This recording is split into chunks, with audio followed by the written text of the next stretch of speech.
C'est dans cette partie du cerveau que Dieu communique avec l'homme. Dans Isaïe 1:18, la Bible dit « Venez, discutons de la situation ». Vous voyez cela? C'est ici que le raisonnement se produit. Malheureusement, de nombreuses actions que nous prenons aujourd'hui obscurcissent ou compromettent la partie du cerveau où se trouvent nos objectifs, notre intellect, notre raison et notre jugement. Mais saviez-vous qu'il existe une zone spécifique du cerveau où Dieu communique directement avec nous? Cette région mystérieuse et peu comprise détient la clé pour dévoiler les secrets de la connexion divine entre le Créateur et ses créatures. Des études révolutionnaires en neurosciences révèlent que la plasticité cérébrale permet le remodelage des réseaux neuronaux tout au long de la vie, ouvrant la voie à des transformations profondes de nos schémas de pensée et de comportement. Notre cerveau est un pont fascinant entre le monde spirituel et le monde rationnel. On croit que c'est dans cette partie spécifique du cerveau que Dieu se connecte avec nous, guidant nos décisions et façonnant notre destin. Mais comment cette communication divine influence-t-elle nos choix et comportements quotidiens?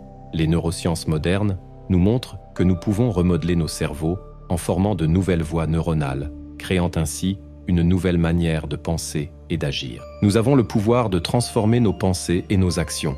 Cette découverte extraordinaire soulève des questions intrigantes sur le rôle de la foi et de la raison dans nos vies. Préparez-vous à une révélation qui bouleversera vos conceptions sur la relation entre la spiritualité et la science. Le système limbique, souvent appelé cerveau émotionnel, est une partie fascinante et complexe du cerveau. Il joue un rôle crucial dans nos vies, contrôlant nos émotions et nos impulsions, et influençant même nos décisions. Mais saviez-vous que cette région du cerveau peut aussi être un champ de bataille entre nos désirs les plus primitifs et notre capacité à prendre des décisions sages? Imaginez-vous devant un choix difficile. Votre cœur dit une chose, mais votre esprit en dit une autre. C'est là que le système limbique entre en jeu, envoyant des signaux puissants qui peuvent nous amener à agir impulsivement, sans réfléchir aux conséquences. Ces émotions intenses, comme la colère, la peur ou l'excitation, peuvent nous conduire à prendre des décisions que nous pourrions regretter plus tard. Cependant, nous ne sommes pas complètement à la merci de nos impulsions émotionnelles. Des études récentes montrent qu'il existe une zone spécifique du cerveau capable de contrôler et d'équilibrer le système limbique. Et voici la partie la plus incroyable. Beaucoup croient que c'est précisément dans cette zone que Dieu communique avec nous, nous guidant vers des choix plus sages et équilibrés. Explorons comment cette communication divine peut influencer nos décisions quotidiennes et façonner notre destin, en alliant la science moderne et la sagesse spirituelle pour révéler tout le potentiel de notre cerveau. Alors, comment pouvons-nous renforcer cette connexion divine et permettre qu'elle influence positivement nos émotions et nos décisions?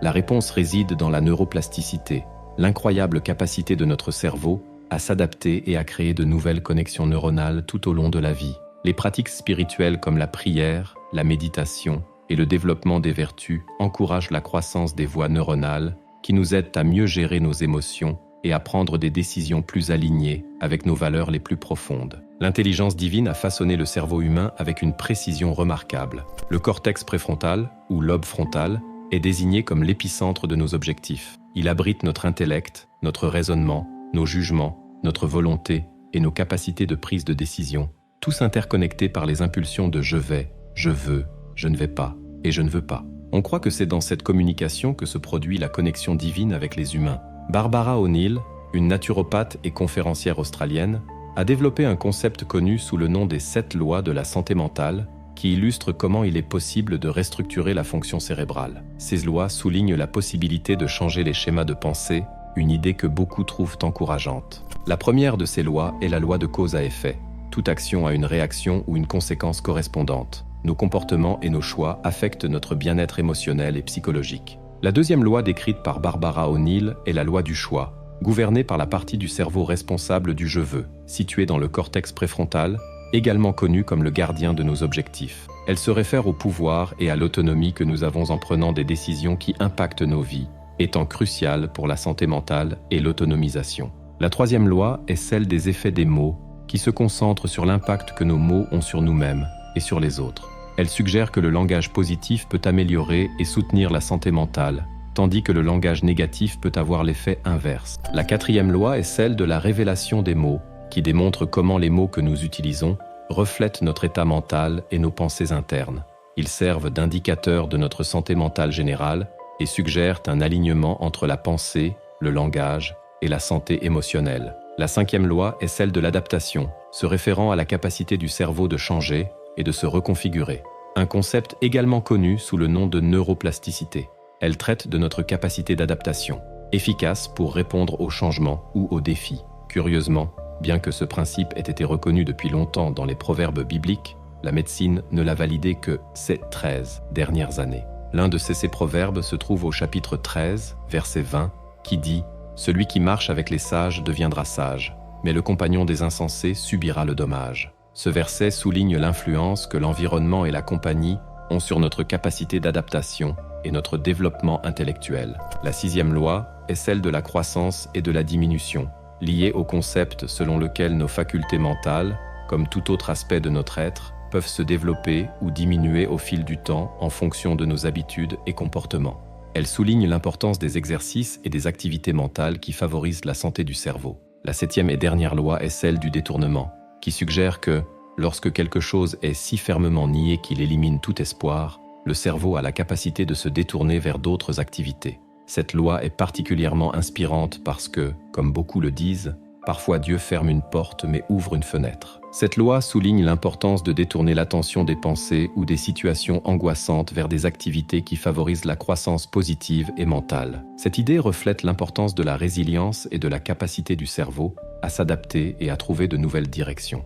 Lorsque les chemins habituels ou attendus sont bloqués, les choix que nous faisons chaque jour ont un grand pouvoir. Ils ne changent pas seulement notre présent, mais aussi notre futur. Cela se produit parce que chaque décision que nous prenons peut altérer la façon dont notre cerveau fonctionne. Quand nous faisons quelque chose de nouveau ou de différent, notre cerveau crée de nouvelles connexions entre les cellules nerveuses. Ces connexions sont comme des chemins que le cerveau utilise pour envoyer des messages et des informations. Plus nous répétons fréquemment une action ou une pensée, plus ces voix dans le cerveau deviennent fortes. C'est comme si nous entraînions notre cerveau à fonctionner d'une certaine manière, comme celle qui nous rend heureux et en bonne santé. Il en va de même pour la spiritualité. Lorsque nous choisissons de passer du temps en prière, en méditation ou en lisant des textes sacrés, nous renforçons les parties du cerveau liées à paix, à gratitude et à l'amour. Ces sentiments positifs deviennent plus prédominants dans nos vies parce que le cerveau apprend à y accéder plus facilement. Bien sûr, nous pouvons aussi entraîner notre cerveau à des choses moins positives, comme la colère, la peur ou la tristesse. Si nous nous concentrons sur des pensées négatives ou nous nous engageons dans des disputes et des discussions, nos cerveaux s'habitueront à ces schémas. C'est pourquoi il est important de prêter attention aux décisions que nous prenons, même les plus petites. Chaque choix est une opportunité d'entraîner nos cerveaux à être la meilleure version de nous-mêmes. Lorsque nous combinons la science du cerveau avec la sagesse de la spiritualité, nous avons un pouvoir incroyable pour transformer notre destin. La liberté de choix est un thème récurrent en théologie et en philosophie. Selon le chapitre 3, verset 20 de l'Apocalypse, Dieu est comparé à un gentleman qui frappe à la porte et attend la permission d'entrer. Cela illustre que Dieu ne force pas sa présence, mais attend une invitation. Cela souligne que, malgré les tragédies mondiales, la liberté de choix humaine prédomine, pour le meilleur ou pour le pire. Dieu ne cherche pas une obéissance robotique, mais plutôt un amour authentique et volontaire, par opposition au concept d'amour forcé, qui est vu comme une violation de la liberté individuelle. Cette compréhension s'étend également à la manière dont nous nous rapportons au divin. Selon Isaïe, chapitre 50, verset 4, c'est aux premières heures du matin que nous sommes les plus réceptifs pour entendre, tout comme les sages pour capter la communication subtile. Il est crucial d'être reposé, ce qui indique l'importance d'une routine de sommeil adéquate. Par conséquent, cultiver une relation avec le divin, tout comme avec n'importe quelle personne, nécessite de la dévouement.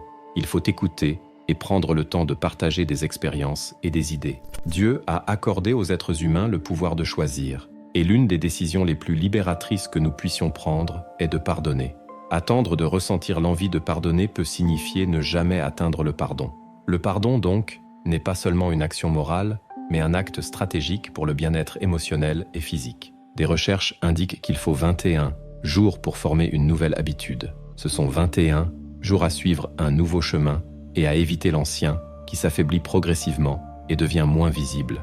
La science commence à révéler que l'acte de pardonner a un effet physiologique significatif sur le cerveau, aidant à le purifier et à restaurer sa santé. Le pardon est un choix, tout comme l'amour. Lorsque nous comprenons comment le cerveau fonctionne et comment nos choix l'affectent, nous gagnons un pouvoir immense pour transformer nos vies. Chaque pensée, chaque décision, chaque habitude que nous créons laisse une marque dans notre cerveau. Avec le temps, ces marques deviennent des chemins que nos pensées suivent automatiquement. Dans la vidéo suivante, la théorie du cerveau révèle que vous êtes Dieu. Nous allons expliquer comment ces 3 couches interagissent pour façonner chacune de nos décisions, réactions et sentiments. Comprenez cela et les portes de l'univers s'ouvriront à vous. Si cette vidéo a eu du sens pour vous, écrivez dans les commentaires « Ça a eu du sens pour moi ».